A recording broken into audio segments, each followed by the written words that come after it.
alive. Vegas on the screen. Feeling the flow. So pristine. Boom. As the beats align. Electric dreams. They intertwine.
Welcome in. It is Who the is Frank on GoLiveVegas and the One of Us Comics YouTube channel.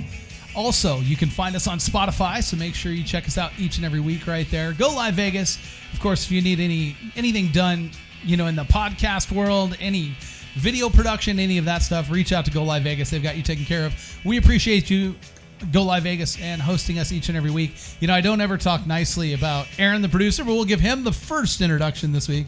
Aaron, the producer, live in the studio here. My name is Steve Johnston. I am the current toy expert in history's Pawn Stars and owner of One of Us Comics in Henderson. Johnny Jimenez to my left, owner of the Toy Shack, the original toy expert on history's Pawn Stars. Ala Brihez as well, and a whole lot of other stuff, plus One of Us Comics in downtown in the Arts District.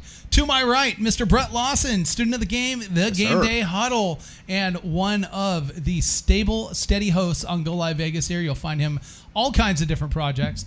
And Brendan Allen out in Bakersfield, California, ComicCon.com. And, of course, if it's broke, he'll fix it. That's who he is. Mr. Fix-It is with us. And then I think Paul Vato is going to join us. Paul Vato, where in the world is Paul Vato? That's what I want to know. Paul, Absolutely. Where are you?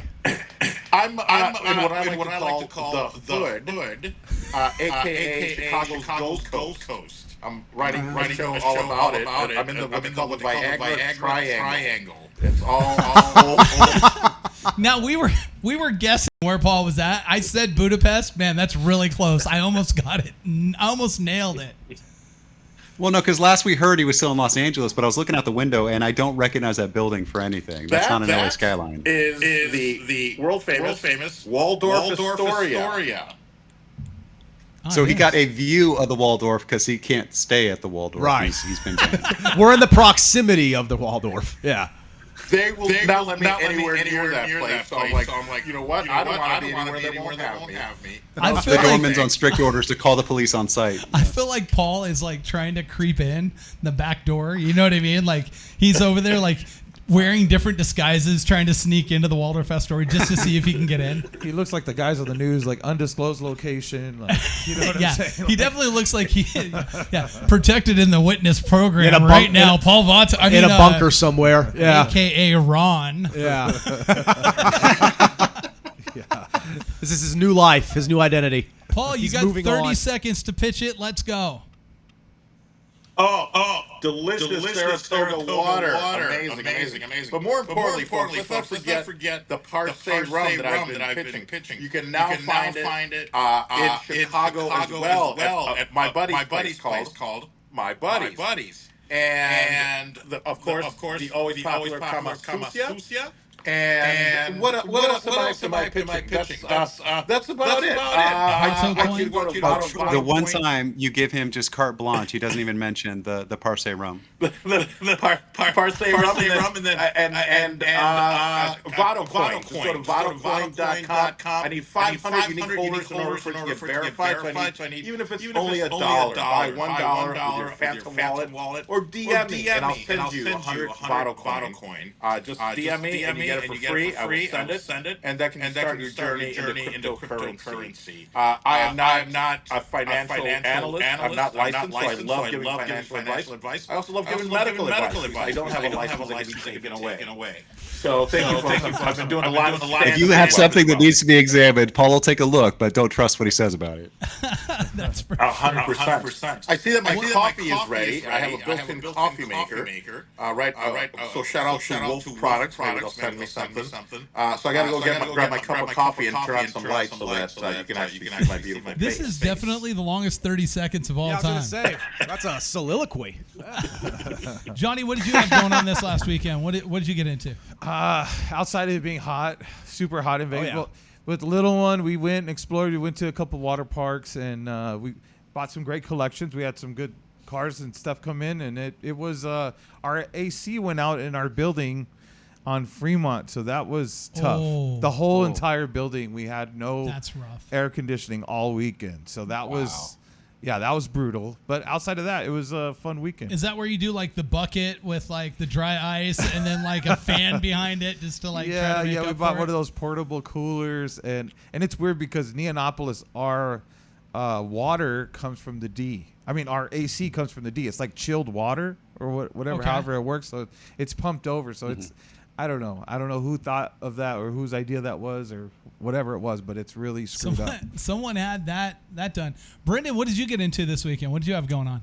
Oh, man. It's been a wild week, man, because Bakersfield stays in school a little bit longer. So we just finished up this last week, and it's been hot as hell here, too. I think it broke 106 yesterday. Wow. So I'm glad that my AC did not go out because I would have just died. That's too much. But we got the pool out back and stuff, so we've been just kind of christening in the backyard for summer. Yeah, kids out of school. And then Lawson joins us. Yep. Brett, what were you getting into this last weekend? Well, obviously big sports weekend, so we covered that on everything on that front on the show we were just on earlier. But outside of that, kind of really actually went by fast. And, on the terms of the pop culture element, kind of just following everything regarding these delays from the cinematic standpoint with Marvel. Obviously, everything on the comic front we'll cover on the show today, but just different things like there's going to be no Hall H presentation. Apparently, I learned that just a couple of days ago, and not necessarily things that are like groundbreaking, but stuff that catch your attention to think like, oh, like as of right now, it may seem minuscule because I'm watching, Scotty Scheffler, or I'm watching the Yankees, or I'm watching this or that, basketball, the Knicks, and then I realize, oh, down the road, that's actually going to be big because when it's July and people are wondering what the hell, where's the Hall H, I'm going to remember there isn't. Yeah, and that's crazy, and I'm glad you brought that up. And if you don't know what Brett's talking about, so at San Diego Comic-Con, every year, for as far as I can remember, Marvel is involved with making announcements or whatever. And the problem is that they don't have a production coming out until after Comic-Con in 26. So there's nothing new for them to talk about, only the stuff that's currently happening. And I thought, because they were being so aggressive with how they were doing the Thunderbolts thing and it's the new Avengers and changing that whole concept and everything, that Marvel was going to run with this and maybe even do something kind of fun, maybe let out some Easter eggs. There were some photos from the Doom set that just came out that actually showed that we now know Deadpool is actually going to be a big component in this, at least in a scene, if anything. Also, we do know that Tony Stark will be donning the Iron Man suit because those images were trickled, unless they cut it, right? Unless and they use those as unless that was done intentionally, because they have done in the past where they've filmed whole sequences and released set images and stuff like that, like leaked images, just to throw people off the scent of what's really going to happen. So Deadpool may be in it. That's what they're teasing, and you might get that other scene. The only thing I would say on that is that there was multiple shots of a scene that was actually being done, and multiple shots instead of a green screen, though. They could have set that up in 5 minutes. Yeah, but I don't know. I mean, it definitely looked like there was multiple shots. But it's also interesting because the lack of a Hall H presentation for Marvel, you think in the wake of the delays, there would have been more of a reason, at least from the casual standpoint, right, from the outside looking in, you think there may be more of a reason to kind of appease that fan base. But now there's delays with good reason. I'm all for that. But with the lack of a Hall H presentation on top of it, now you really have this period where we know exactly what's coming on the horizon. We actually have to test ourselves if we're patient enough to wait, because normally gaps aren't that big in terms of their theatrical release calendar. What do you think? Who do you think, or what do you think could benefit the most about Marvel not having a strong presence this year at Comic-Con? I mean, realistically, it doesn't hurt anything, in my opinion, because, I mean, Marvel has so many, properties. It's solidified. It's like if Marvel isn't hitting, Star Wars is. If Star Wars not hitting, then Disney is. You know what I mean? So I don't think it's going to affect them too much. But, I mean, for Comic-Con itself, I mean, there's just so much happening that, I don't think it's going to make a difference. See, I could see them, Disney leveraging some of their other projects and things that they have going. Yeah. I think of something of like the Berserker concept, right? That's out there that we probably are going to get something big from them. So that might be some of the big takeaway this year. I don't know. And it also... No, go ahead, Johnny. No, I think it's good, too. I mean, for DC, that has a chance to hit. For such a big summer. And I think that has something to do with it, too, because it really shows the confidence that Feige and the brass have with Fantastic Four. If they think that's going to be enough to keep us happy, keep us satisfied, whether it is, whether it isn't, they think it will be all the way until, the spring of or really winter of 2020. That's a long way to that crossover event, at least longer than we thought. It's probably for the better, but now you have to adjust the waiting period. Yeah. Right. Yeah. So we'll have to see where that goes to. Now, what did you have, Brendan? I was just going to say too, one of the things that, we do this whole website, Comic-Con, is based on, comics and that industry. I've got a big echo in my ear. But the thing is that we don't do a lot of DC and Marvel reporting because they get enough press already, and everything that they do is already all over the news. It's already all over all of the different outlets that are out there covering this stuff. So the thing is that San Diego Comic-Con is such a pain in the ass to go to, and to do the production level or whatever, to do this huge panel, they don't even need to do it because they're already getting the press that they need. They could do an event like Yojo June is we're going to talk about in a minute here from Hasbro, but it's a completely online event, and the technology is there. They don't even have to show faces at San Diego Comic-Con to get all the press that they need and to get the return that they would have gotten from this big production that would have cost a ton of money and a bunch of planning to get all the stars there and stuff at the same time. Yeah, and it's an interesting point just because in years past when they've had to have that type of presentation, they were so neck deep in their slate, whether it be stuff that just came out, stuff that is about to just come out, or stuff that's on the immediate horizon. Since we know what it is, but it's not as fleshed out or, as just really stacked, I guess you could say, there really isn't as much of a need to do it because the hype now sells itself. They know what we're all anticipating. It's not like they have to unveil anything in between now and then. They know what the next big step is. It'd be different if they had to kind of put up another notch in there, but that's not the case. Yeah, that unveiling. But also not having anything for San Diego Comic-Con still got them a bunch of press because they're not going to be there. So whether they show up or not, they're going to be in the news. And Brandon, really quick, because I know we have to move on. That's what I was going to ask you. Do you think in the rare instance, because Marvel is so big, it's almost better that they don't? Because now, obviously, if they throw, I mean, last year was big because of RDJ and Doom, and they changed from Kang Dynasty. It was newsworthy. Yeah. If it's not as newsworthy this year, you're creating the news by saying, maybe we'll show up, maybe we won't, and then you unveil that you won't. It's like showing up to a party fashionably late. Next thing you know, 2 hours show by, you're not even, attending at all. Yeah, it's like Otani falling asleep in the game. Exactly. I'm wondering if this is an opening for Star Wars and the Star Wars projects that they've had because they've had a fall off.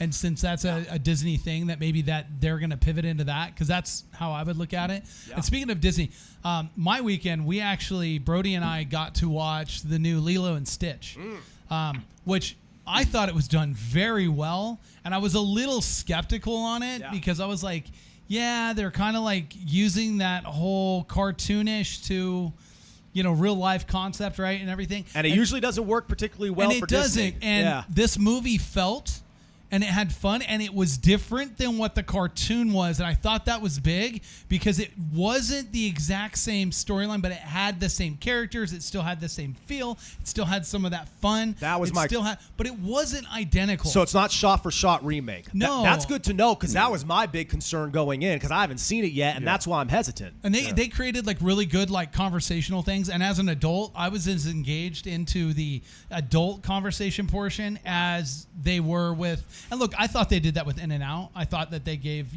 good adult interest in there at the same time. But I was pleasantly surprised. Good. I will say that. So we definitely checked that out this weekend, which was really fun. And then for me, unfortunately, a week ago Sunday, I got rear-ended. another accident. Again? And so I'm in the Didn't midst you just get that, of, like, literally just get that fixed, like, last week? Well, it's kind of fun when things like that happen. So we turn right back around, and I am dealing with that. Got rear-ended at 45 miles an hour, and unfortunately, the lady does not have active insurance at the time. She was lapsed. So that's making it even more fun.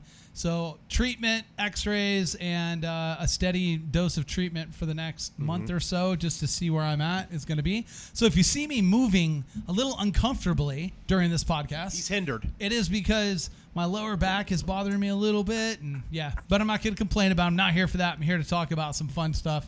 But that was a big impact of my week last week. Was I spent a lot of time. In fact, I kind of went silent across the board because I was constantly on calls and back and forth with stuff and everything. And so I know how you feel. Yeah. And as Johnny said, if nothing else, not to localize it too much, but now Vegas is feeling like, Vegas in June, as we're in the second day of June. So there you go. Is. Yeah. So, guys, we're going to come back. We got a lot of stuff to talk about. We're going to take a break, though. And when we do come back, we are going to discuss some stuff that Johnny picked up this week that I think will be really fun. And then Paul Vato will lead us off at the top of the next segment, as he's going to go ahead and interject what he's thinking about right at the top of this next segment. So, again, you're watching Who the It's Frank on Go Live Vegas, Spotify, and the One of Us Comics YouTube channel. Peppermint Patty's the worst. Comic-Con.com, your daily comic convention online. Insightful reviews, previews of the comics, toys, and games you need to know. Delightful chats with luminaries from around the geek spectrum. In print, on video, and everywhere in between. The show never stops on Comic-Con.com. Come on down to the girl bar. Craft beer's never too far. Like do every night. Do what through and get it right. Raise the glass, raise the view hat. The booze, friends are near. Dance around, let them play. Voodoo Boys a place to stay.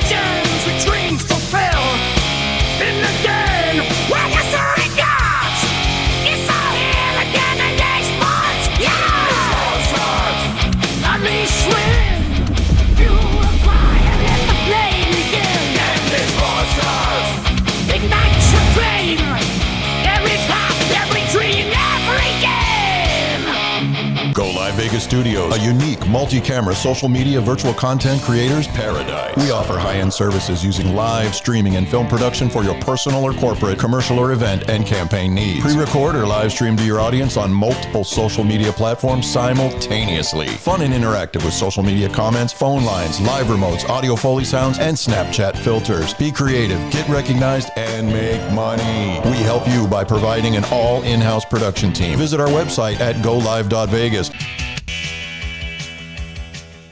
All right, welcome back to Who the Is Frank here on Go Live Vegas and all of the places that you get your content. Spotify, the One of Us Comics YouTube, and on the Go Live Vegas TikTok, as well as the Go Live Vegas channels on Facebook Live and on YouTube as well. So you can catch that content wherever you stream your stuff. This segment presented by our friends at Voodoo Brewery down in the Arts District.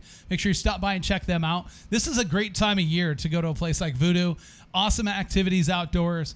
Cool drinks, and of course, when it gets nice and warm in the evenings, it can make some of the more memorable, time here in Vegas. So, Voodoo Brewery down in the Arts District, make sure you guys do that.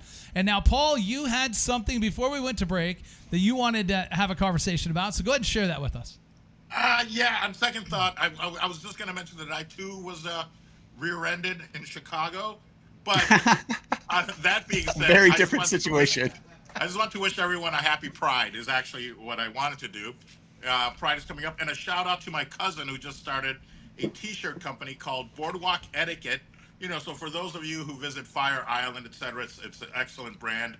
But yeah, I just wanted to do a dumb joke about getting rear-ended in Chicago. So we'll pass on that. Especially now that I also know Voodoo Brewing is sponsoring this segment. They probably don't need to hear that. But, yeah, thank you so much, guys. I'm going to go on mute just so we don't have an echo. It's like, Steve, I think you looked into your crystal ball there right before we went on the air as far as the route Paul Vato took there. I guess. Yeah. I mean, I couldn't have called it any closer to the vest than what I said. So, but we'll have a discussion about that. That's totally fine. No, it's really funny. So, guys, in our world, both Johnny and I, we buy, sell, and trade on a regular basis.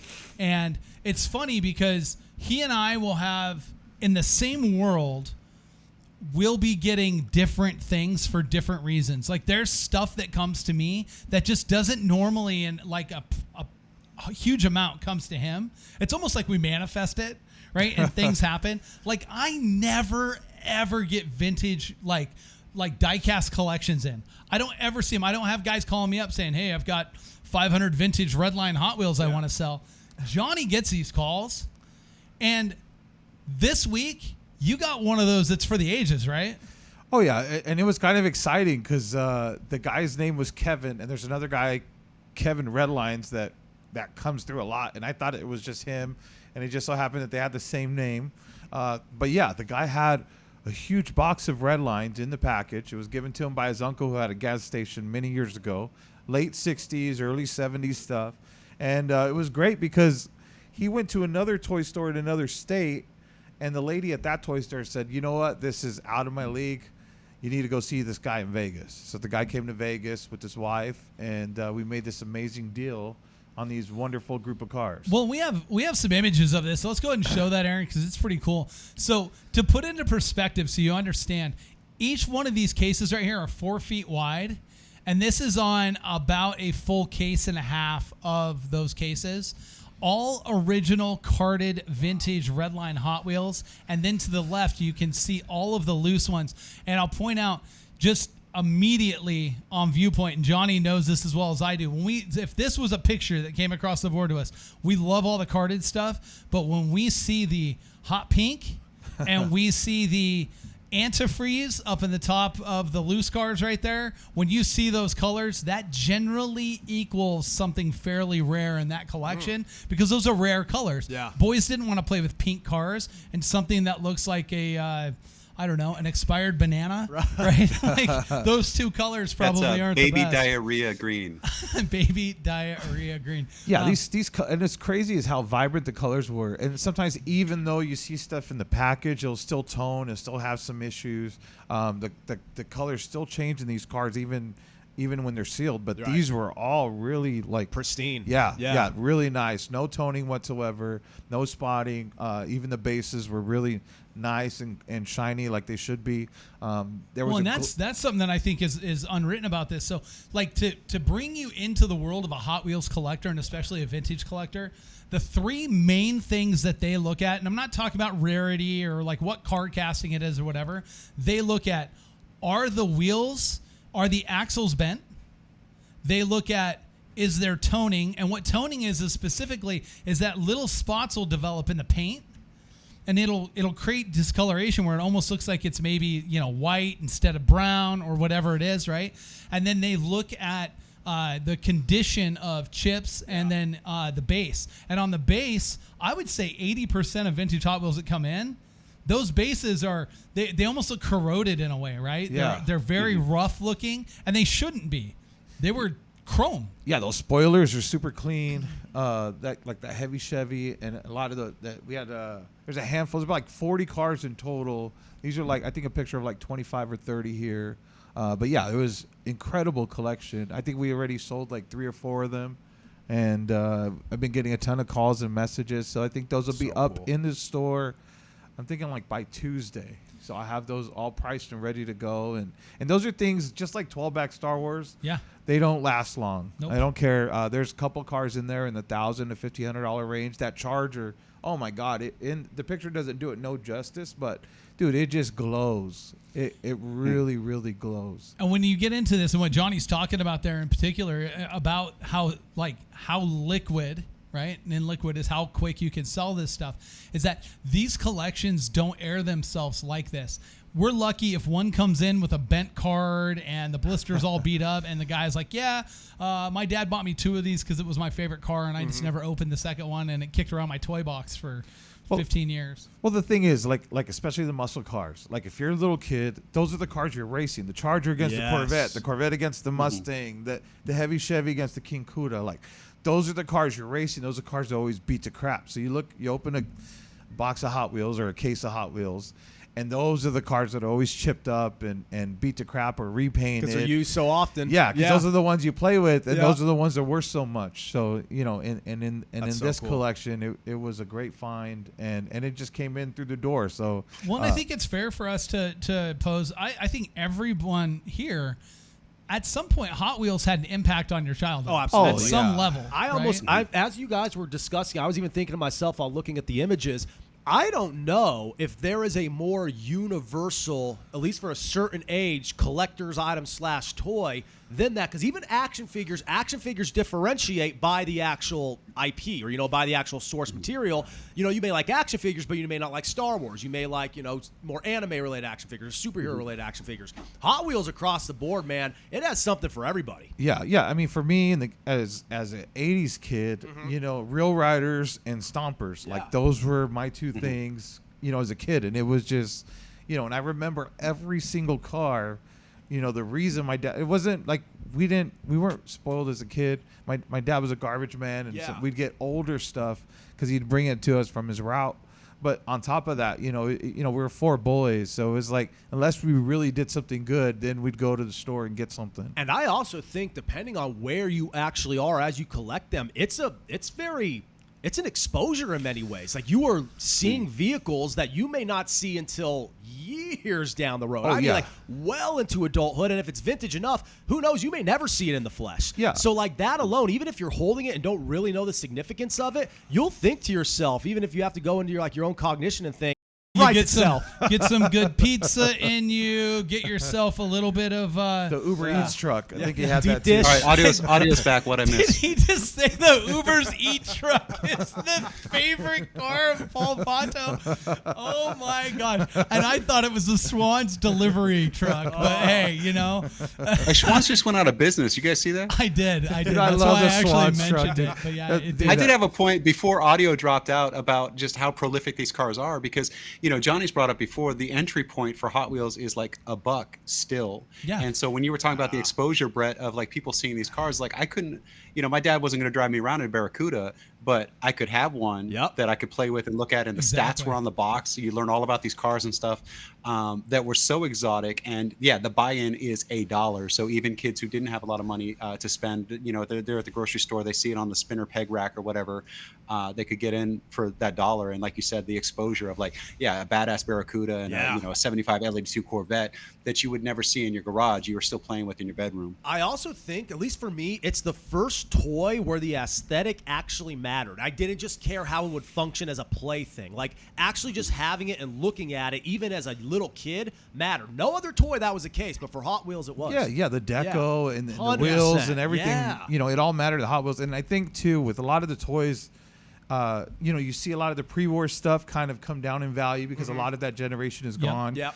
You see a little bit of that with the 60s stuff, but not so much with the Redlines. The Redlines are going up and up because of that. There's a new collector every day at Walmart or Target or Toy Shack or one of us that's starting to buy a car for $1. Wow. And that's where it starts. Well, we always talk about how the properties that continue to reinvent themselves and put them in front of the new generation, right? Star Wars has been, I think, probably on the licensing side, probably the most prolific of that. At the times. Right? But that's changed too because of the prices of the Star Wars stuff still going up. Yeah. Whereas the Hot Wheels hasn't changed much even from the 60s, which is incredible. Like, since they came out in 68, those cars were like maybe 60 cents, 68 cents. And then went up like 20, 30 cents. Yeah, you didn't see the inflation in that for sure by any means. I also think that when you talk about this specific group of Hot Wheels, because in every toy line, there's some type of version, right? There's, whatever it is, when you get into it, you start talking about specific time periods, there's a reference point to that time period, right? So in this line, when you say Redlines, just Redlines, everybody immediately knows that is a vintage Hot Wheel. Yeah. As soon as it's said, the most casual of people will know that. I don't know another toy line that stands out like that. there's not something that I can sit there and say a specific, and Star Wars might be the closest when I say Empire Strikes Back or Return of the Jedi. But even at that, I don't think it's nearly the same comparison as I would say you would have with when I say Redlines for a toy. Yeah, it does in the world, in the hobby. And I think, too, what set that on the map, I remember collecting in the late 90s, and me and my buddy, and then when it hit the news that rear loader beach bomb, you know, when I think it was like 75, 80 grand when they first purchased that, and that kind of raised the eyebrow in the toy collectible world, because there is snobby people. That's more like in the East Coast. You kind of see that when you go to those spots, and they're kind of like, oh, you collect like modern, pretentious. Modern to them is like 60s and newer, you know. But anyways, when that happened, it kind of raised eyebrows in the toy world, like, oh wow, the Hot Wheel could actually be, you know, be that valuable, and that kind of changed the whole industry. And I remember driving as a kid not as a kid, but I was a little bit older, and we went to the Peterson Auto Museum, and we went and go see the Reloader Beach Bomb, and then that was kind of like full circle when I was able to appraise that on Pawn Stars. Was like, dude, like put on the white gloves, and like that was that moment where I was like, wow, this is incredible. But you know, and then too, like as you said, Hot Wheels, I don't know what it is, and I think part of that is why that stuff comes to me. And when I was in Mexico, and I've been carrying this around with me since I got back from Querétaro, it's in my pocket. And this was the rare Sipsa pit crew that I picked up in Mexico. But there's probably less than 5 of these out there in the world. Yeah, and this car, I mean, the condition's really cool, and Johnny does have it in studio here. He's channeling my inner 9-year-old, and carrying this around in his pocket for like 3 weeks now, like a good luck charm or something. But he's carrying it around, and he's got it. It's in very, very good shape. It is the first time that I have seen one in person. I know that there's been a couple of times where they've been out on exhibition and, you know, a part of some of the other stuff. But I didn't attend those events, so I didn't get to see it. The cool thing is I do have one of the great white elephants that in the Hot Wheels world, and a good story for me was, so in 2006, I sold my personal collections of stuff, and I had about 350 Redlines at the time. And at that time, I sold them to 2 different dealers in California, right? And I had a pearl white Camaro, which is one of the grail cars for most Redline collectors in the world, and it was like an 8 in condition. And when I sold that car, it was like an $8,000 car. And now that car is like the enamel 67? the enamel 67 Camaro. And when I sold that, like I said, it was about an $8,000 car. And like, if you had it in that condition right now, you'd probably get somewhere between $75,000 and $100,000 for that car. Like, it's crazy to think what some of those grailish cars and what you've talked about, the increase, the eyes in the hobby. It also too, although Hot Wheels collectors are crazy and they buy everything, and when I say everything, they buy 50 of the same car. They do also in turn take up less space. So guys can collect a lot more of them. And it's funny because even when Johnny was mentioning how it's in his pocket, I was thinking of kind of how we were discussing how it's the toy that really it's a pivotal toy because it gives you so much exposure to just automobiles in general. And it's also one of the first toys you had that literally works everywhere. Like doctor's waiting room, family function you're bored as hell at, right? Anything. Like being babysat by someone like you don't want there when your parents are out when you're a little kid. Like you could be in any room, any setting, and a Hot Wheel will work for you. Yeah. Like it will pass the time. I could get my parents to turn around. Yeah. Right? I could get my parents to turn around, and no matter what environment I was in, I could always get them to buy me a Hot Wheel. Right. No matter what, I could always pull off the get me to buy a Hot Wheel. 100%. And, you know, we talk about that, too, because, like, you know, Brendan, I know, so you've got the baseballs behind you, the autographed baseball wall. That's kind of like your Hot Wheels case because the baseballs don't take up a ton of space, right? Yeah, no, we talked about this before. I have a Yastrzemski jersey on this wall over here. It takes up the whole wall. And so what I started doing, going to games and going to spring training and stuff like that, is just picking up signed balls because I can hold 100 balls in this case right here, but I can only hold 1 jersey in the same space. So balls are my Hot Wheels, And Paul, you had something to interject there? Not really. I was just very happy to hear that Brendan his love of balls. Once again, happy Pride Month, everyone. So, you know, talking about Redlines and how prominent that is, you know, another toy line that I think of, you can reference it, and it's because things changed. And since it started in the 60s, I think this is a great conversation to bring in, is a real American hero, when I say that, you instantly think G.I. Joe. You know that's G.I. Joe, but that was the new G.I. Joe in the 80s, because previously G.I. Joe was more real life military soldier. Yes. And then he became a lot more fantasy, a lot more, I mean, action, look, adventure. There's vehicles in a real American hero line that could not function, right? Like the X-19 is a really good example of the wings of a plane going the wrong direction, right? But it still functioned in the show, but it didn't necessarily, it wouldn't have real world purpose. Yeah. But it is one of those toy lines that when I say aura or a real American hero, immediately people in the toy space know you're talking about 3 3/4 inch G.I. Joe figures and all those vehicles. I mean, to me, that was such the best line as far as scale, and then just the amount of vehicles and accessories that came out in that line. To me, and I didn't play as much with it as a kid. I didn't get a lot of those, but I remember I had a kid that lived in the same block as me. His name was Jeremy. That's exactly how I was. That was my introduction. He had every single G.I. Joe. He had set every single vehicle, and we did the tunnels and we played the battles, and it was amazing. But that line, as far as like to scale, and then as far as a kid to play with, like it was just the best of all the toy lines of the 80s. True. Those G.I. Joe, and even going a little bit later, and then Nintendo 64 were two things that I technically never owned, but I played so often, like multiple times throughout the week. I always kind of think I did own, subconsciously I have to remind myself, I never owned them. I would go over to neighbors and friends' house and play them so often. There was a kid on my block who used to always invite me over for sleepovers, but just so I'd bring my Nintendo 64 over. He didn't even like me, but he wanted to play my games all night long. So as long as I was bringing the Nintendo 64, I was invited. And it wasn't because I had other consoles. It was more so I never asked for it, because I'm all like, I could just go to my buddy's house and play it all day long. Yeah. I'll just do that. And and as you guys are talking and as you guys are saying this, I realize I'm Jeremy.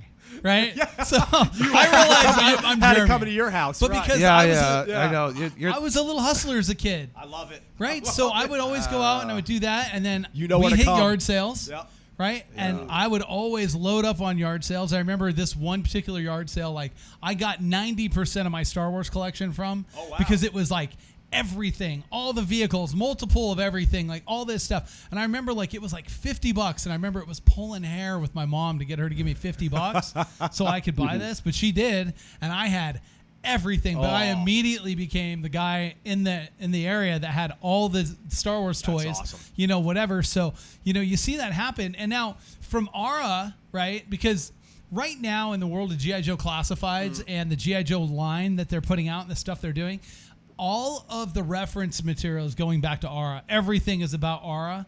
Not even the newer property G.I. Joe stuff is really being revisited as often. But one of the lines that I think is kind of underappreciated was Ninja Force. Do you remember that, Johnny? Yeah. And the Ninja Force had some really, really great characters. And look, we talked about it where I've knocked, IDW and this G.I. Joe comic line that they did where it's all the silent books, right? And you're doing it for characters that shouldn't be silent. But the ninjas should be silent.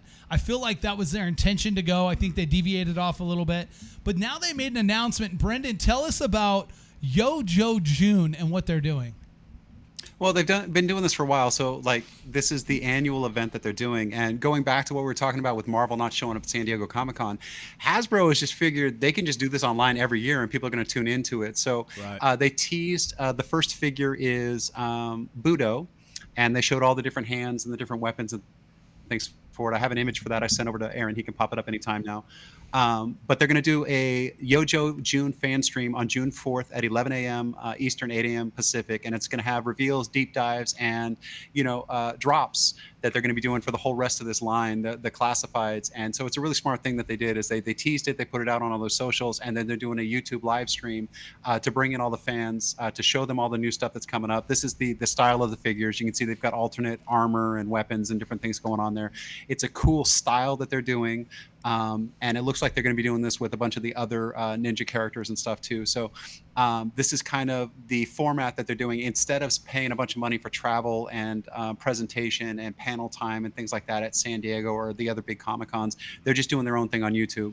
Well, and I know that Hasbro started the Hasbro Con, right, during COVID, right, because that was missed, so they wanted to do that. So that started that way, and then fans really took to it because they would give like a dedicated like hour to releasing this. Over the hour they would show it, but where Hasbro hit the home run, different than some of the other places, is that as they made the announcements in the live stream, they launched it on Hasbro Pulse, which is their, subscription site that you could have like early ability to purchase these figures or whatever it was. And then they would do exclusives that were only available through there, and they did that. So I wouldn't be surprised if you see that happen, because that's a great blueprint for them. And two, as much as I hate to see it, you see these companies like Hasbro that come up with those exclusive SKUs that they sell directly from themselves.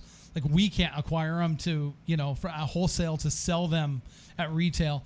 They do it themselves, and that does create, really good collectability for it and everything. I'm thinking, when I think of the Ninja Force, though, do you think that people now are going to take on those really cool, like early 2000 bright color, figure? Are they going to buy into that? Do you think that's what we're going to get revealed in this? What do you think they're going to actually come up with here? I hope they don't do that. That's the only thing that was a little annoying when the Joe went like towards the 90s and they went all these crazy neon greens, purples, oranges, and hopefully they can just dim it down a little bit, and then that just don't do the neon. Too vibrant. Well, and I'll tell you, so Budo generally, if I'm, and I may be incorrect, I'm racking my brain from my childhood. I believe that his chest was primarily like a teal blue almost, right? Yeah. It was very, very like vibrant like that. So to see what the actual product image was here, it's a little more realistic, and I think that's where the collector is right now, that they want the accessories and how they look to be a little bit more realistic. Yeah. And again, we don't know if it's just going to be ninjas here. For all we know, they could bring us Sergeant Slaughter's Marauders here. Yeah. Or they could bring, there could be, because some of those had also alternative colors and those things, which those are always great pieces in the toy world, where they can take a casting of a figure and go and make the other version, and they don't need to change the head, and they don't have to change the boots, and they don't have to change the hands, but they do have to change, the outfit color or something like that. That seems and has a tendency to work really well. But something this conversation sparked with me, and Johnny, you brought this up, and this was a really good point. When we were kids and you went to the toy department, and Aaron, I almost bet you'll be able to find an image of this if you just go look up G.I. Joe in the toy store in the 80s. It wasn't about the action figure. It was about the vehicle and the playset. And it was massive displays where when I went into the toy store, look, in 1985, when you walked into the toy store, and I'm going to specifically call it Toys R Us because this is a vivid memory that I have. And sometimes in my childhood, I don't remember all the little intricate things, but I remember this, right? Yeah. And I remember walking in to Toys R Us, and there were 2 spots on the shelf for the USS Flag, which is the aircraft carrier, right? In the middle of the aisle, there was a big display, and that big display was the Night Force vehicles that were exclusive to Toys R Us, right? And then you'd go down the aisle, and as you would build down the aisle, you would have coming up into where the figure sets were. The figures would be over top of these big boxes, and then right beside it, you had all these vehicle options. And at that time, you had Tiger Force come out. You had, different versions of G.I. Joes that had come out. Some of the older vehicles were still on the shelf.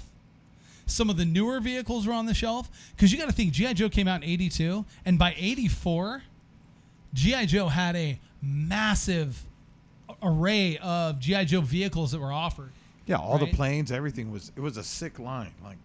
But I fortunately, like we were Mexican, so we didn't get a lot. We didn't get none of that, and we were 4 boys, so we didn't even look at that. Like just torturing ourselves. It's like if only, right? Yeah. It's like maybe like down the road, but we're not gonna enamor ourselves. Me and my that. brother's like, oh no, let's go over here. Like maybe we'll get a Hot Wheel, But if it wasn't Christmas or a birthday, it wasn't happening. It's a great memory though, because like it's so funny. Star Wars and G.I. Joe are two that really almost you don't even think of as a toy aisle or an action figure aisle. It's their aisle. Like for at least for a while, that's how it felt, and that's what was so cool about it, because you felt like you were perusing through a certain, not maybe not a genre, but a certain brand. So you didn't have to necessarily think, oh, I hope I get Star Wars, I hope I get G.I. Joe. It's like, which one am I going to pick if I get the chance to get one? Well, you can only imagine, though, in the 80s, there were so many great cartoons. There's so many great toy lines.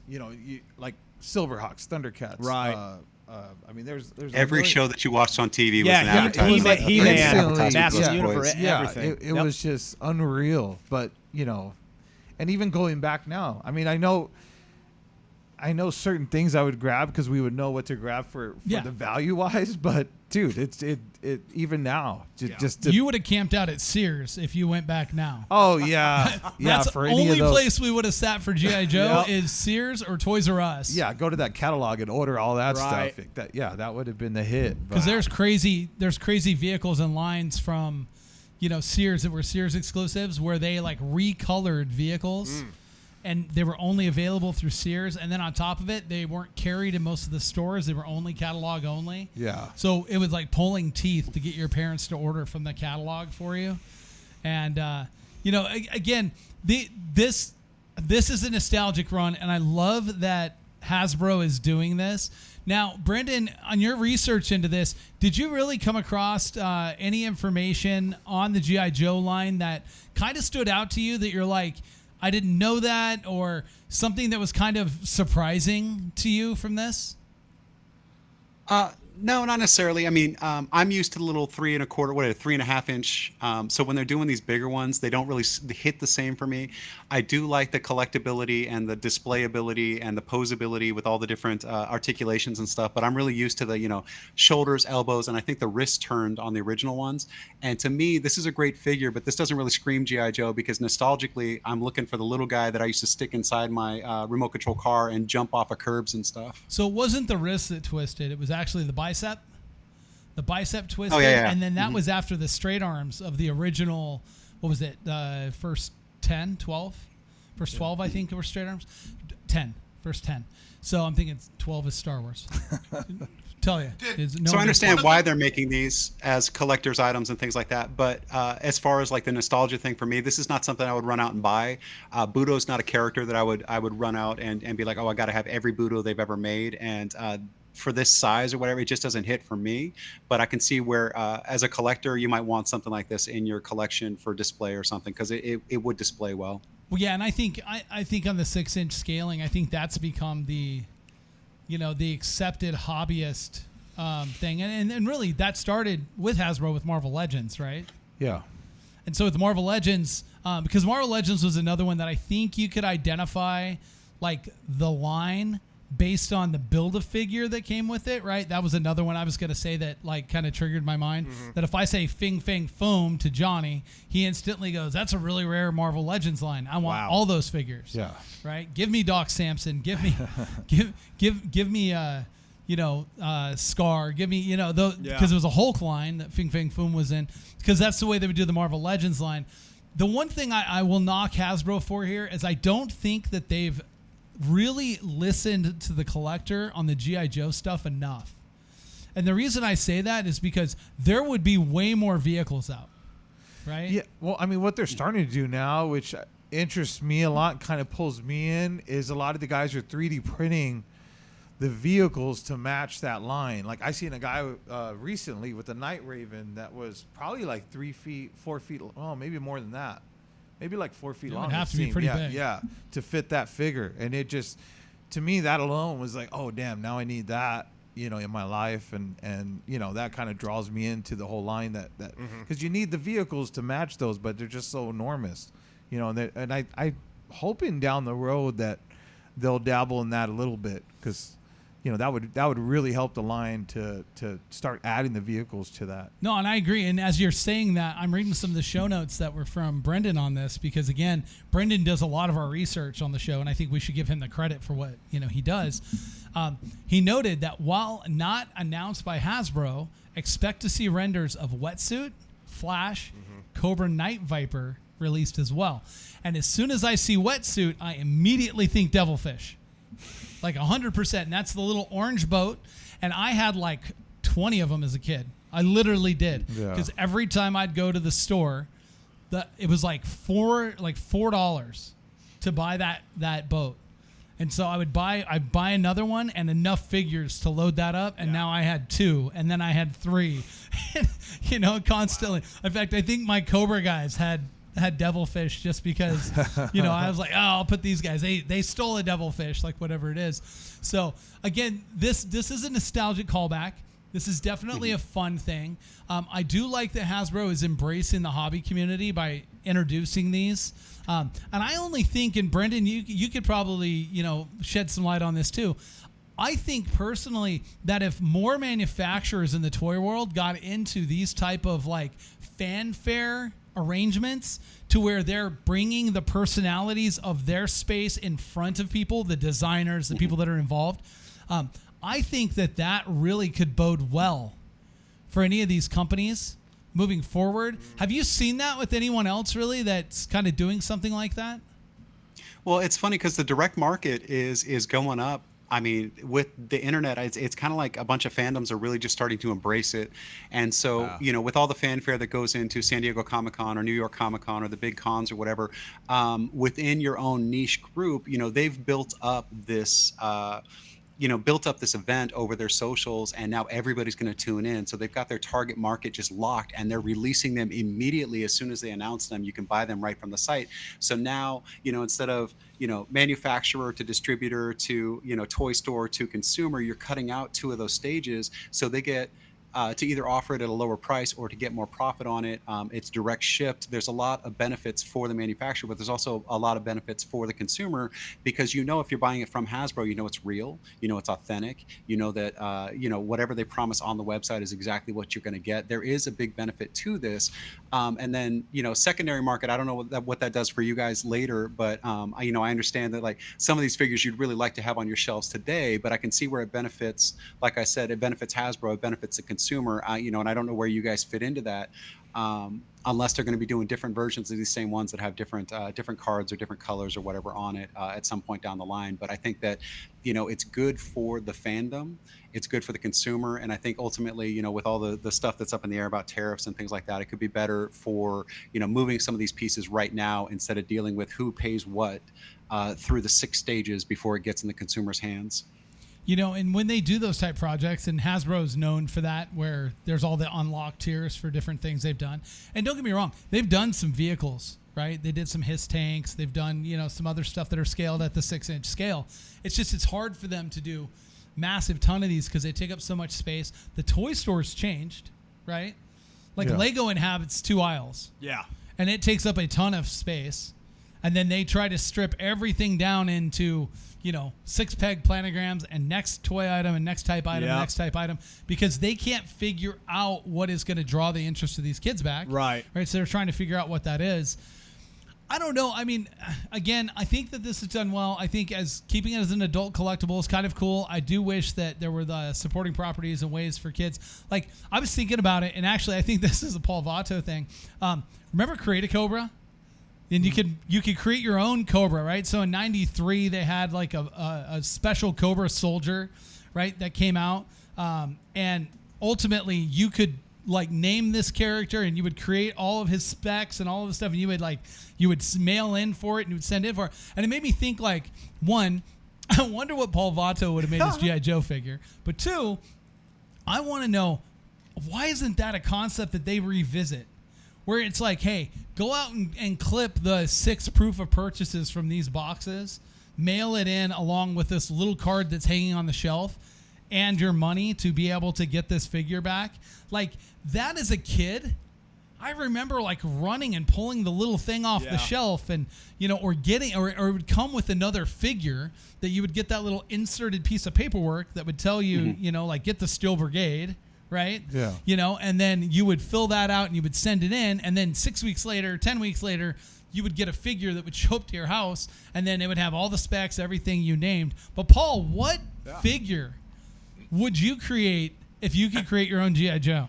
I feel like that's more of an Aaron question, so he can use his AI to come up with a Paul Vato with the Kung Fu grip or something. Just because I did study Taekwondo, I know that's not Kung Fu, but I think my doll would have done something like that. I wrestled. I was a wrestler. You can't tell, now by the way my body's gone, but yeah. Now, what I don't appreciate you guys doing is throwing your wealth in my face, talking about G.I. Joe and whatnot, because I think we were a Temu family before Temu was a thing, because I'd be like, oh, Mom, can we get this G.I. Joe doll? At the risk of exposing my real age. And she'd be like, no, mijo, you got G.I. Joe at home. And we're like, we don't have G.I. Joe at home. You bought us Big Jim and the Wolf Pack. So, I don't really appreciate you wealthy guys going like, oh, yeah, we had G.I. Joe, we had this, because we didn't have that. But I clearly remember that Big Jim and the Wolf Pack had on the bottom of his shoe like a paw print that you could use to fake out the other, as you're walking in sand, it looked like there were animal prints. That's all kind of what I remember of Big Jim and the Wolf Pack. So if you ever come across any of those toys, I would like to, maybe pick some up just because of the memories. But no. Wasn't G.I. Joe that had the Kung Fu grip? Yes. Or am I making that up? Yeah, that's straight out of a Sublime song. As he mentioned the Kung Fu grip, immediately Paul just visited the fact that being a 90s kid, he got all the hand-me-downs, right? Yeah. He had to because based on that being in his childhood and him being a kid of the 90s, that means that he was staring at the shelf on Power Rangers but was getting the Kung Fu grip G.I. Joe. Yeah, I would have thought you'd get like the 90s swap meet multi-pack where it has like Buzz Lightyear and Spider-Man. And delayed gratification for sure. And some random Lucha Libre in there. Yeah. There's always some non-character Lucha Libre in one of those packages, no matter what it is. Power Rangers with a Lucha Libre. Generic luchador. Neil Mascaris without the M on it. Literally El Generico. Being an actual 90s kid, as soon as he said Kung Fu grip, I started thinking of Sublime lyrics and it started playing in my head. That's good too. And on that note, we're going to take a break, and when we come back, we're going to visit the new comic books of the week. And if we have some time, we might just talk about catching them all. But this is Who the F*** is Frank here on Go Live Vegas. Peppermint Patty's the worst. Comicon.com, your daily comic convention online. Insightful reviews, previews of the comics, toys, and games you need to know. Delightful chats with luminaries from around the geek spectrum. In print, on video, and everywhere in between. The show never stops on Comicon.com. Come on down to the Voodoo bar. Craft beer's never too far. I do every night. Do a crew and get it right. Raise the glass, raise the you hat. The Voodoo friends are near. Dance around, let them play. Voodoo ball's a place to stay.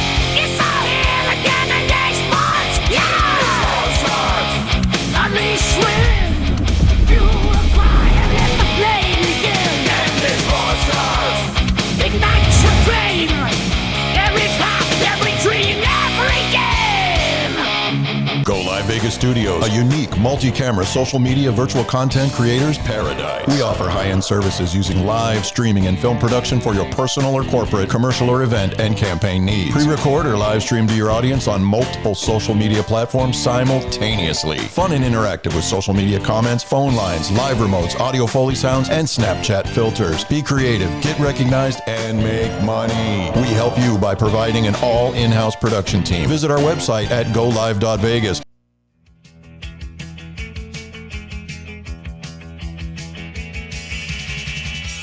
Well, back at it with Who the Fuck is Frank here on GoLiveVegas and where you get all of your content.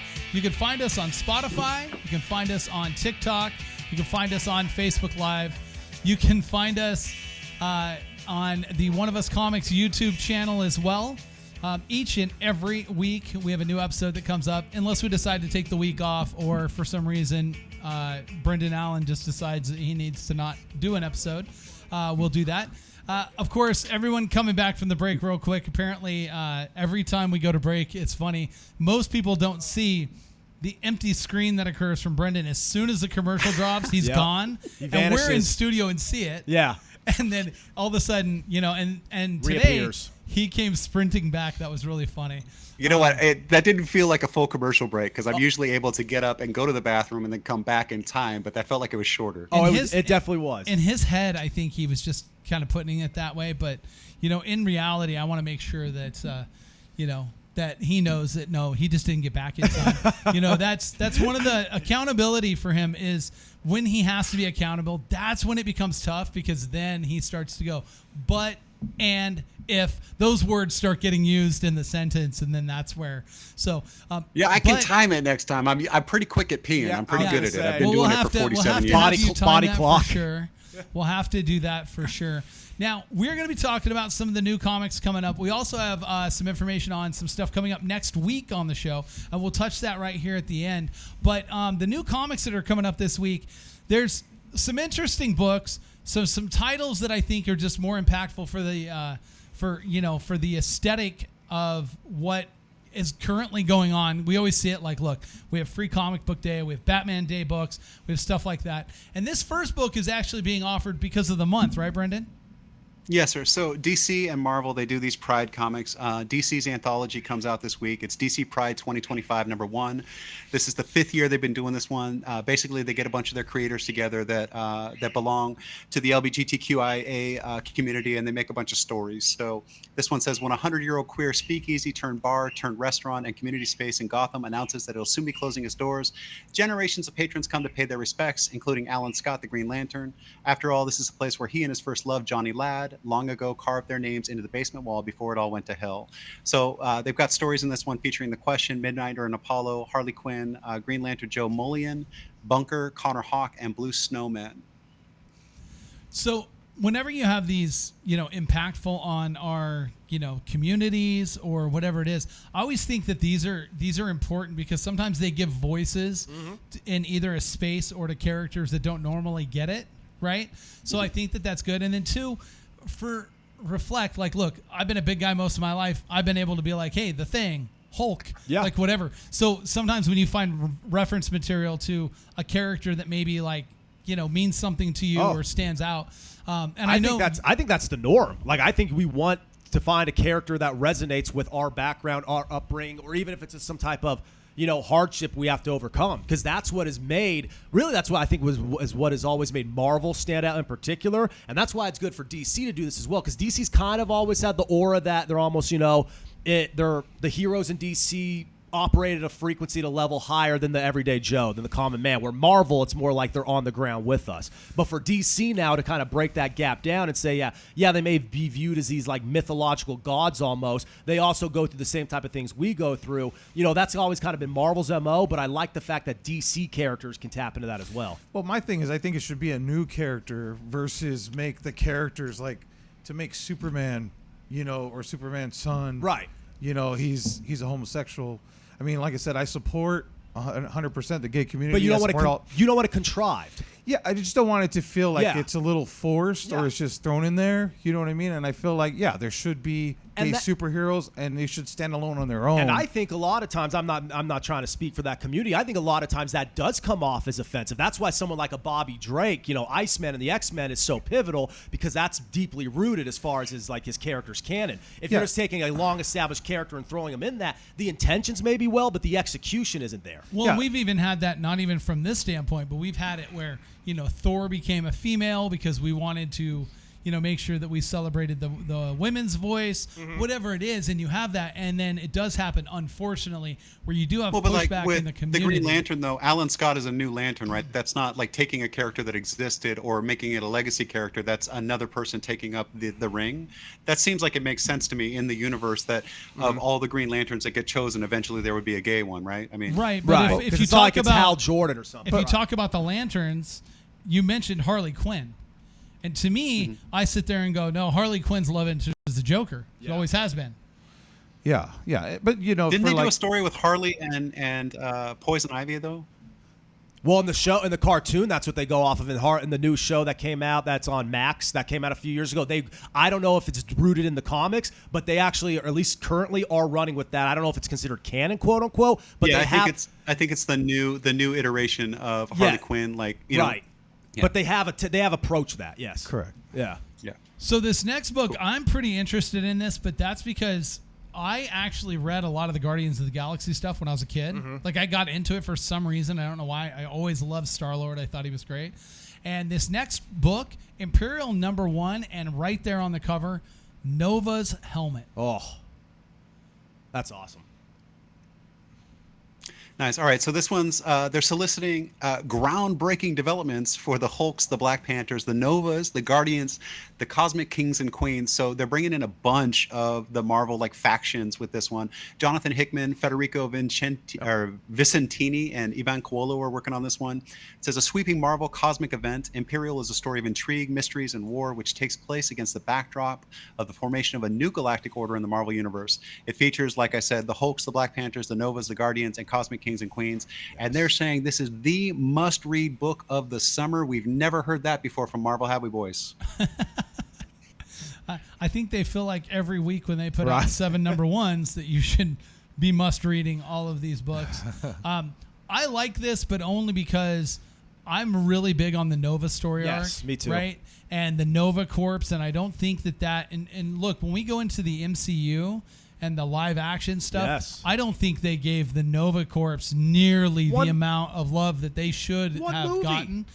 The Nova Corps have a much bigger footprint than they really do. I mean, Richard Rider is massively big, and we haven't even gotten much of an allusion to him, and that's why I like it, because I'm almost at the point where even if we don't really dive into the more cosmic elements, we did it with Guardians, right, the Infinity Stones. If we don't go even deeper with the cosmic stuff in the MCU, I'm fine, but as long as outside of that we get as much cosmic references or storylines as possible, I'm all for. So that's why I'm excited about something like this, because if you can't give it to me on the big screen, give it to me elsewhere. What do you think, Johnny? No, I agree. I love those storylines, and I think hopefully this gives us a little more of that. Now, what's next? Cool. Well, there's a variant for this one. It's a 1 in 100, and it's made by, I don't want to butcher this person's name, but it's Adi Granov, and it's the Virgin variant. And I just thought this was a really cool depiction of Hulk.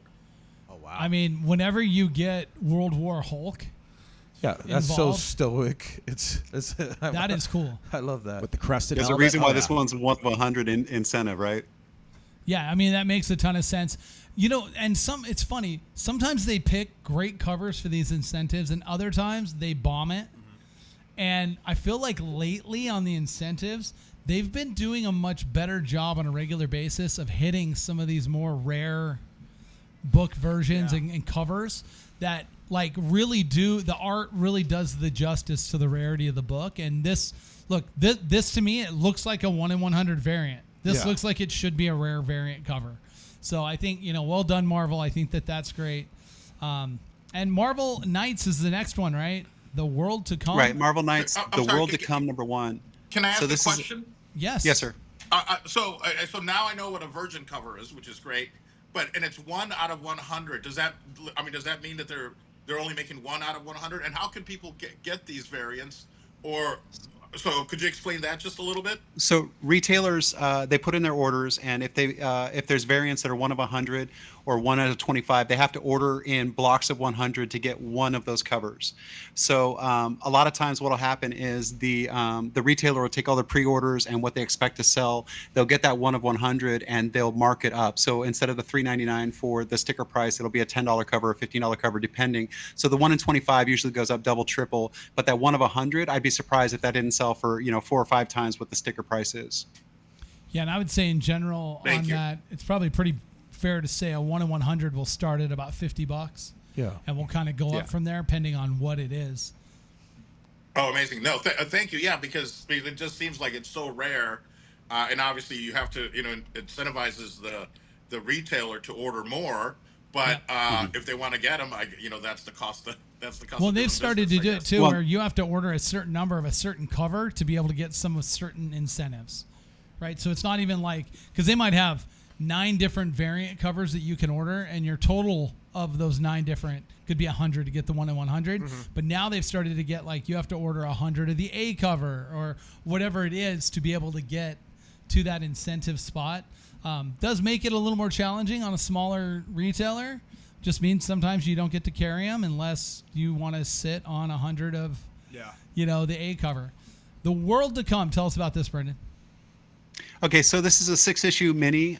It imagines the mainstream Marvel universe through the lens of Marvel Knights, which is from the late 90s. But basically, it's a little bit grittier, a little bit darker. This one says the King of Wakanda is dead, leaving unguarded the world's most advanced technology, most precious metal, and a cryptic vault of dark secrets while triggering global conflicts among Marvel's heroes, villains, and mutants. With T'Challa gone, the future of Marvel 616 universe will be determined by a final tribal challenge for the Wakandan throne and a mysterious victor who will change Wakanda and the Marvel universe forever. Again, it's a mini-series. It's Priest working on this one too. Sorry. So it's Joe Quesada and Christopher Priest are working on this, writing it together. And those are 2 big names in comics. So if nothing else, the creative team on this one sells it. Yeah, and I think it'll probably be written well. And generally these nights are. The fact that it's a 6-book miniseries, these are cool, but I hate when they do the miniseries that's not part of like an ongoing. Right. Because it leaves you kind of wanting more, and as you get started on it, all of a sudden it's gone. And it can be disjointed at times, depending on what like the greater picture or the greater story being told. And what they try to do is they pull those into the ongoings and give them like 1 or 2 issues, interjected with it to like create it as a bigger thing. But I actually would like to see it as more of like, hey, it's an ongoing that there's this mini series that comes off of that ongoing. Right. So maybe this could have been like off of Ultimate Black Panther and then, could have been something like that or whatever. But again, that's just my personal take. No, and I get that because even on the films, that's like the big kind of in the last few years where they expanded so much on based on the other side of Endgame. It's kind of runs parallel with that because now everything that comes out in movie form, everything that comes out on Disney Plus, you have to wonder, does it connect to this? Does it connect to that? Is it an isolated story? Is it interconnected to the greater picture, the next big crossover event? And just me in particular, as far as me being a fan, I love this because anything Marvel Knights, everyone, especially given that fact, as Brendan said, late 90s, early noughts, that edgy, brooding, dark, melancholy type of, era that every comic fan goes through. You kind of go through your edgelord phase. I went through it as well. There was a stretch where every time I walked into a comic book store, I'm going straight to the Marvel Knights. Even so, I try to paint the connection, like when they did the Netflix series with the Defenders, you could tell that was kind of inspired by the Knights, despite it not being the exact same lineup. There's rumors about them doing a Midnight Suns team that may take certain elements from the Marvel Knights. Like, there's a huge audience there, and like Brendan said, if anything, it'll probably be well written. So there's just a certain element of the canon that I think they could tap into here that you're always gonna have that diehard demographic with. And it's funny, I bring up that whole concept right there, right? Where I bring up the fact that like they could take it ongoing and do it. And then this next book actually brings it up, and that's going to be Ultimate Spider-Man. And this is going to be Incursion #1. Ooh. So they're taking Ultimate Spider-Man and then bringing a sub-series to it, right, Brendan? Yeah, so writing this one are Denise Camp, Cody Ziegler, and Jonas Scharf is drawing it. So again, a great team on this one. They're plugging the first appearance of an all-new Peter Parker. So before the maker remade Earth 6160, he left Miles Morales the key to reach his new universe. And when Miles' baby sister Billy uses it to travel to the Ultimate Universe, it's up to Spider-Man to save her. But the Ultimate Universe is never safe for any Spider-Man. When the Spot attacks, Miles will have to team up with an all-new Peter Parker, and that's just the start of his journey across Earth 6160. And the fact that the Spot is being brought into Yes. this, I think, is cool because the Spot is one of those villains that really doesn't get that villain heritage from the Spider-Man like line, but was one of the biggest antagonists with Spider-Man and was, you know, at least from an intellectual side, was the one where like Peter Parker had to like figure out how to beat that guy a little bit more. So I like that. Johnny, I know you like Spider-Man, and then we look at this cover and you see, you know, Avengers and X-Men, and I mean, old Spider-Man, new Spider-Man, Black Panther, like almost all the Ultimate lines are tied in on this cover. Oh, yeah. No, it's a great cover. It says a lot about the book. I'm sure it's going to be a hit. And the Spider-Man stuff is really, really big, so I don't see this not being a hit. And it's like what you said. I love the fact that Spider-Man is so expansive now, and they could do so much with him, or this variants, that you could really incorporate the entire Rogues Gallery. Like, you could use everybody at this point, and it's not, like, overly forced. It's smooth. It's natural. Yeah, and definitely being able to use some of those characters. And then there's a variant cover to this, and this is another 1 in 100, is that right? Yeah, it's a 1 in 100. This is a Kari Andrews Virgin variant, and I love this one because it just shows like you've got the Spider-Man mask in the back that kind of looks like a web, and you got Miles Morales in the front.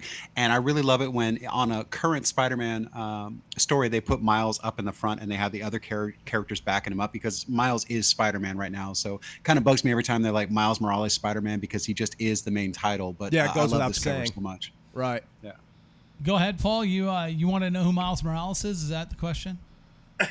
Yeah, because it's a Latino last name. I'm like, who's this Latino named Miles? No, it was more of a business question again, which is, and again, I'm just being nosy. Being a businessman, I kind of like to know this information. So you are allowed to buy one for every 100 that you order. Is your cost on this particular comic, the Virgin comic, this variant, is it the same as the other comics, or do they charge you more because it's a special variant, and then that allows you to sell it for, you know, $50 as opposed to $4 or $5? So, and if you can answer that, great. If not, I also understand it's business. But no. So generally, Johnny, right? You order the number of books, and then if it is upcharged, it might just be a fraction, right? Usually it isn't, though. Usually it isn't.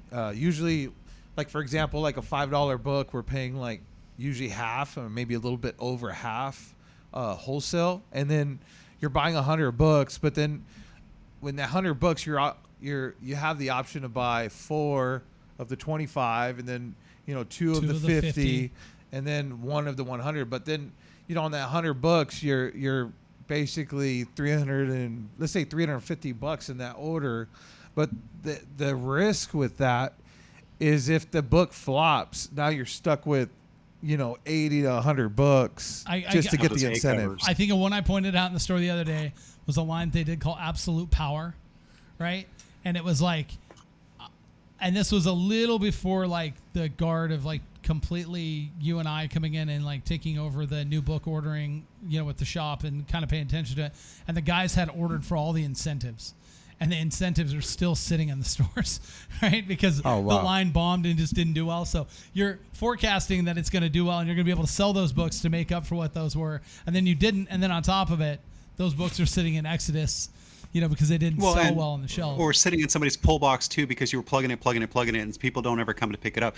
The retailers at the level of your local comic shop get screwed a lot on orders, and this is one of the ways that they get them to over order, so they get the variants. But then, okay, so you get $100 for the variant cover, the 1 of 100, but you're sitting on 20 extra copies that you ordered the A cover that you're never going to sell, and so it washes out. But they got the extra orders, and you're not going to get a refund. It's just they make you order. FOC is 4 to 6 weeks ahead of when the book is going to come out. So you never know what kind of press they're going to do for it, how well it's being received in social media and stuff until you've already ordered it a month ago. And by the time you're looking at how many pulls you have for it and stuff like that, a lot of times the local comic shop ends up holding the bag because it's set up this way. It's one of the things that Diamond did that worked out really well for Diamond, but didn't work out so well for the consumer or for the local shop. Well, in reality, it didn't work out very well for Diamond because long term, it did for a few years. It became their Achilles heel, right? Because for how many years, you know? Because they were chasing money that people didn't pay on these books that they grossly overordered and then couldn't afford to pay. And most of those people, again, those were COD customers, you know, cash on delivery. And so they would order that and then not have the money when it got, and then pretty soon it would sit, not get paid for, get sent back.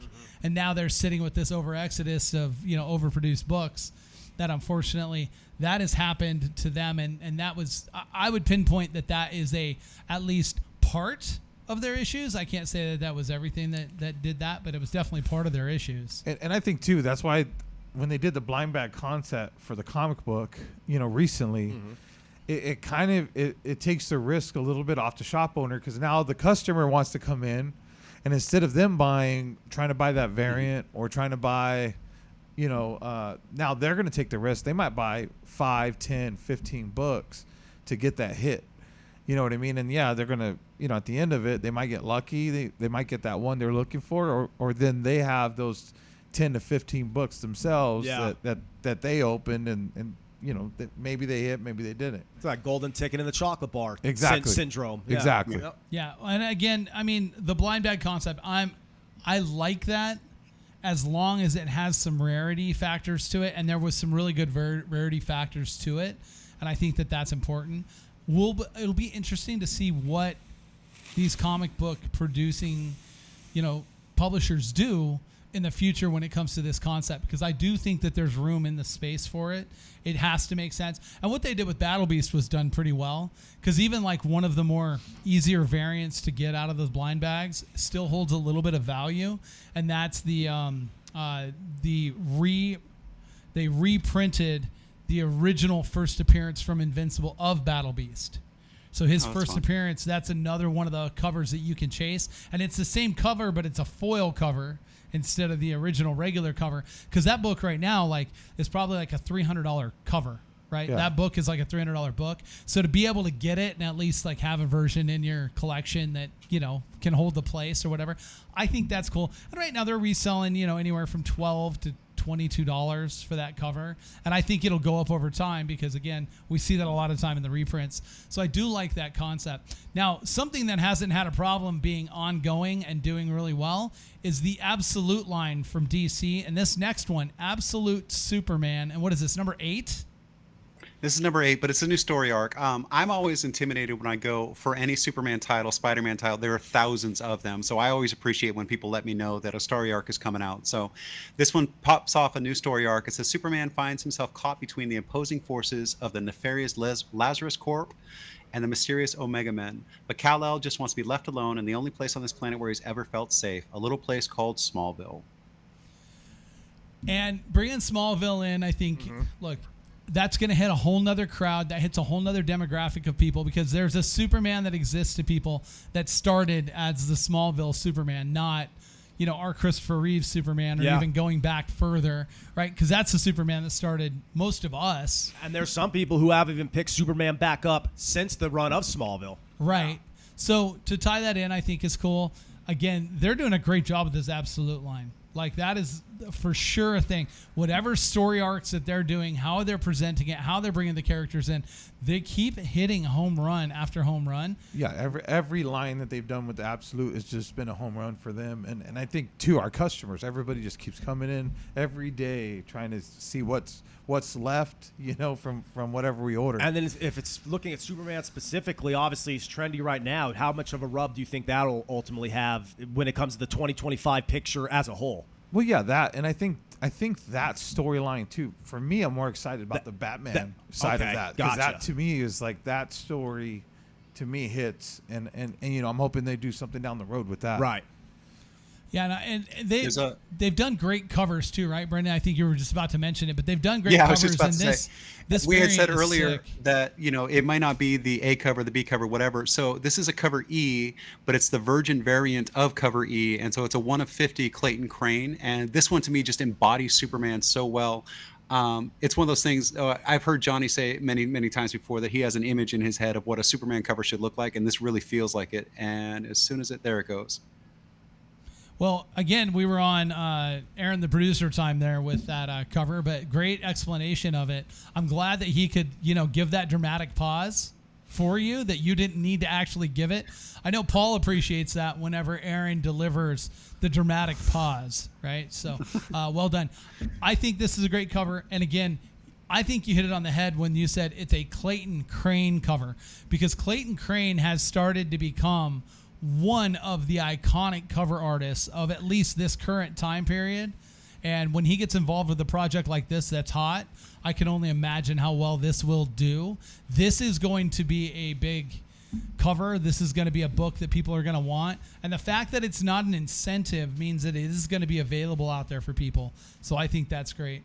Brett, you a big fan of this cover? No, absolutely. Just because, again, it's the more different visuals you get a Superman, I think works only because the perception of him is that it's almost like ad nauseum stereotype that probably isn't even that accurate of a stereotype anymore. Always squeaky clean cut, polished, and in certain aspects that works, and it's a big reason why Christopher Reeve's Superman is so to this day so iconic. But there's different things you can do, even if it's just off the aesthetic, that I think helps a lot, because it shows that that character really isn't confined to what a lot of, I'm not going to say the quote-unquote haters, but the critics often, pigeonhole him as. So I'm all for it.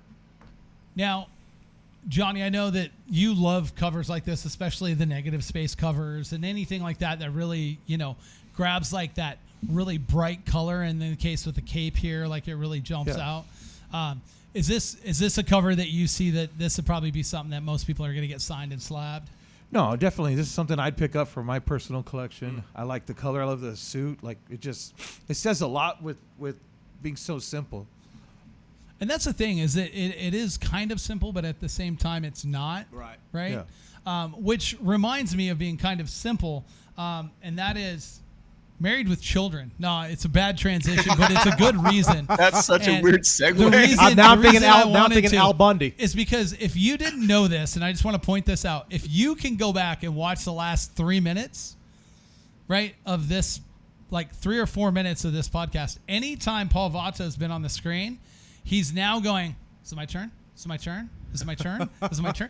You're waiting and waiting and waiting. So, guys, we have an announcement we're going to make, but before we do that, Johnny's going to be making his way back to Mexico, guys, and he's going to be getting fast and furious out there. Yeah, this June 8th we'll be back in Querétaro, Mexico. It's one of the most beautiful cities in Mexico. Absolutely, really safe for any Americans that want to go experience Mexico, see the old architecture. The malls there, it's like going to city center like the Cosmo. Yeah. It really is upscale, and then the food, the culture, the people. It's a beautiful city. So we're gonna be back there June 8th. This huge car event. They're expecting about 15 to 20,000 people. Noel, my brother, him and I will be there. A bunch of other guests. We were driving in these cars, $100,000 cars, rolling around in Querétaro, Mexico, and it was unreal. And I was kind of tripping because I was asking the guys there. I go, dude, nobody's gonna roll up at us. He's like, no, we're in Querétaro. Yeah. It's safe. If you get pulled over by the cops, you actually get a ticket. You don't just give the cop $20-$40, right? And then you go. It's no, that's how it is here. But yeah, we're really excited about this event. I'll probably bring a ton of stuff out there. If you got any more rare Hot Wheels or rare toys, feel free and come see me there. Come cash you out on some good stuff. So yeah, we're excited about this event. So we'll be out there. Well, for the weekend. This poster kind of reminds me of Race Wars, right? Yeah. It kind of gives a little bit of that Race Wars feel, which I think is great for Fast and Furious. And Fast and Furious is building right now because the anniversary is coming up this next year. Yeah. And so, yeah, no, it is. It's exciting. There's so much happening. And these cars here you're seeing, those aren't some picture they stole or whatever. They have all these cars there, and we're at the event we're going. They're probably going to be maybe 800 cars at this event. It's going to be pretty nuts. Yeah, it's pretty crazy. And to think that all those are in one place. Now, also coming up on June 8th, we have a meet and greet we want to talk about, and that's with David Faustino, and this is where the Married with Children comes in, right? Bud Bundy. Bud Bundy is going to be making an appearance, and it looks like it's going to be... I thought you said Bad Bunny was coming. No. Although they do have the same haircut. Someday. Yeah. They do have the same haircut. But, that is coming up. Paul, you're involved with this a little bit. Tell us more about this. Well, yeah, I'm friends with David Faustino because of that comedy connection. He studied at the Groundlings with my ex. That's when I first met him, and it was a great introduction. He, I'm clearly much taller. Brendan didn't think so, but much taller than David. The first time he met me, he looked up at me.